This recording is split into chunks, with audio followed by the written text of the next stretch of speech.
Julian Fitzgerald, 19 years old, 1.78 meters, claims to be natural. With arms over 50 centimeters and 1 in a million genetics, he has the potential to make it to the Olympia. When I brought him in, he had a few thousand followers and now he's close to 300,000 and I'm not surprised. As you can see, he's an Orthodox Christian, lifetime natural. His faith in God is what makes him this strong, not injecting trenbolone. He injects prayers and the Bible. All the comments on his Instagram are syringe emojis, things like that.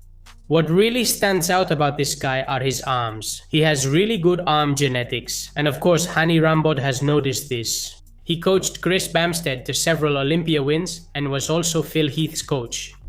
He is an expert at finding diamonds in the rough and polishing them to bring out their full potential, and it won't be any different with this guy. He has realized that the poor guy doesn't know how to train, he doesn't do it well, he needs help, he needs someone to guide him, and this man is very good at business.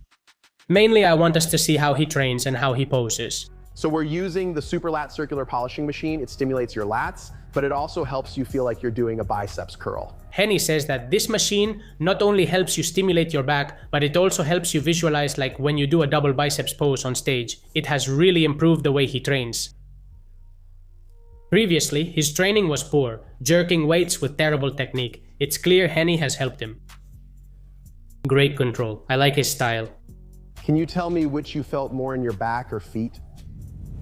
Yes, let's go. He has trouble feeling his back because he has huge biceps, it's normal. And HANY tells him to try different grips to see if that helps him feel it more one way or the other. I think this guy has potential that we aren't even aware of. If he's really natural, he's the next Mr. Olympia. And hey, if he takes something, even so, he's still a beast. What worries me about him is that he only has a good upper body, but you'll see that his legs are pretty weak. His back has improved a lot. Months ago it was really bad. Look now at the density he's showing now. The kid is just 19 years old, he's being given unilateral work. Also he has really long arms, it's interesting. His legs and arms are very long. Keep it slightly thin. He's killing them, huh? Right there, right there. He's killing him. One more. He can't take the weight anymore, he can't. Hold it. Oh. Have you trained with the biggest back? The biggest back? He has trained with the best, and Julian asks HANY who has the best back he's trained with. Let's see what the expert tells us. The densest is Phil, the widest is Jay. El más ancho Jay? The biggest overall that I've trained with is Ronnie. The biggest overall whom I didn't train was Ronnie Coleman. And the guy that trains one of the hardest guys, the one who trains the hardest is Hadi. Hadi Chopar. But how many exercises and sets is he making the poor guy do? Damn. I don't know if you remember the previous video I uploaded of him, but he's doubled in size. I don't know how he's improved so much, but he's gotten big. Puberty really hits hard. Damn. Look at the bicep peak he has. He has a better bicep peak than many Olympia competitors. What insane arms. And he always does this, he makes them pose and pose over and over again while they're training to stimulate the mind-muscle connection and to teach them how to feel and show the muscle on stage. Not just to lift in the gym, it's an interesting method, this man's method. Trying to hit the traps as well as the mid-back. So now we're going to go ahead and focus just on the traps, okay? This is very interesting what he just said. He says he wants to completely isolate the trapezius to give density to the back, and that he wants to do it in isolation, not by doing rows. Shrug, so the arm doesn't take any of the work. Let's take a look. All right. Squeeze and push, good, stress. Stress. This exercise is really underrated, but I see people doing a lot of pullovers to isolate the lats, but I see very few people doing isolation exercises for the traps. Usually they're for the upper traps, even for the levator scapulae, but I see very few people doing scapular retractions for the middle traps. And it's really interesting to train this as well. Let's see what he tells us. So why do you not train traps? He didn't used to train traps, he's just starting now. He's been training traps for about a month. Let's see why. I saw Ronnie And Phil, and they had these gigantic traps. I just don't want to look like Phil Heath or Coleman. Damn it. He seemed like a small person in a big person's body. I thought there's no way that could be aesthetic. He says that really powerful traps, like the ones that stick out, make it look like you're a tiny person piloting a muscle suit. I'll show you a meme. So that's why he didn't like doing traps. Come on, man, that's why he doesn't have traps. Jenny's face saying, dude, you're an idiot. You train traps because then your back will not be weakened by the weakest body part. Jenny is the best, damn it. He's a freaking Jenny. He says that if you have a weak spot in your back like the trapezius, it doesn't matter if everything else is super strong, your back will still be your weak point. Totally.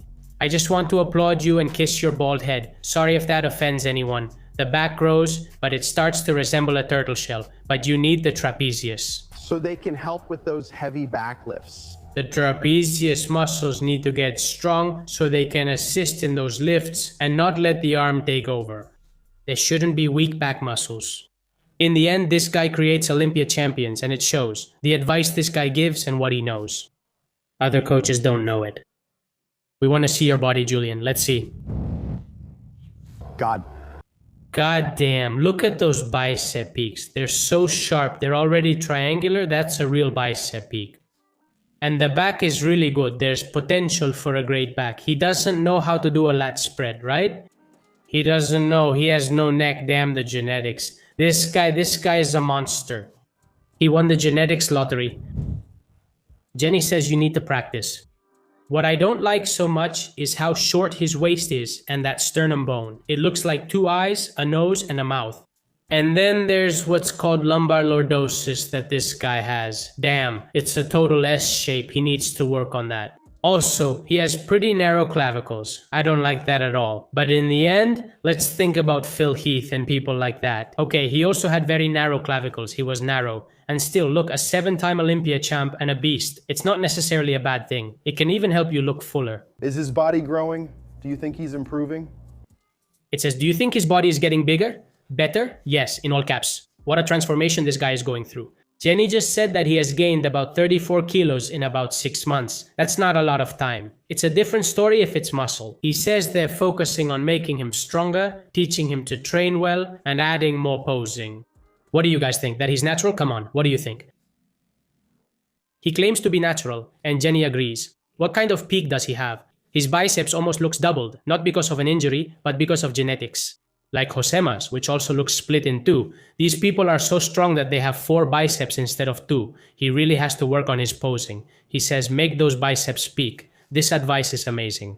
It means he's telling him to supinate his wrist, to make this gesture. Because by doing this, the biceps is a supinator of the forearm, okay? By making that gesture, the peak pops out even more, and it looks more like this.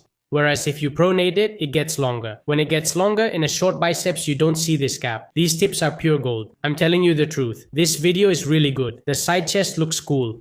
But with arms that long, it looks kind of strange, right? Here he shows his legs, but the torso, this torso is from a future Mr. Olympia. That's incredible. And then the legs, what a shame. He also has long quadriceps. I'm not sure he'll be able to get them really pumped, and the calf doesn't look good. But with hard work, this could get interesting. And to finish, I want to show you something that I thought was terrible. A huge mistake he made that could have cost him dearly. And it's this. Let's see who can lift more on the biceps curl in the most injury-prone exercise in the whole gym. The one that puts the most tension on your tendon when it's stretched down there. This is Nonso, the powerlifter who was just expelled. I posted a video about it on my other channel. He's a world powerlifting champion, seriously strong. Well, 27 kilos as if it were just a warm-up, okay? On one of these preacher curls. That's crazy. It doesn't weigh anything, just a warm-up. But for Nonso, it does feel heavy. And Julian, yawning, lifts 32 kilos. You see? 19 years old ego through the roof. He thinks he's the best, but you think you're the best until you get injured. 36 kilos. Look at this. That's dangerous. Look, look, look. Oh, that hurts, that hurts. Let's watch it one more time. But he could have risked injury and ended his career before it began. This could have ended tragically. Let's watch again. Nonso is also at risk because he's actually a competitor. Here he throws. We're already off to a bad start. He can't do it and should have brought it down. He keeps trying. His arm is already stretched, so he uses the tension for leverage. For now, that's all he has. That's dangerous. Wow. Anyway, I hope Jenny leads him down the right path. I think we have someone who might be clean. Let's leave it at that. He shared some interesting advice, and I'll bring this couple back to the channel later. Do you think he's lifetime natural like he says? I'll read your comments.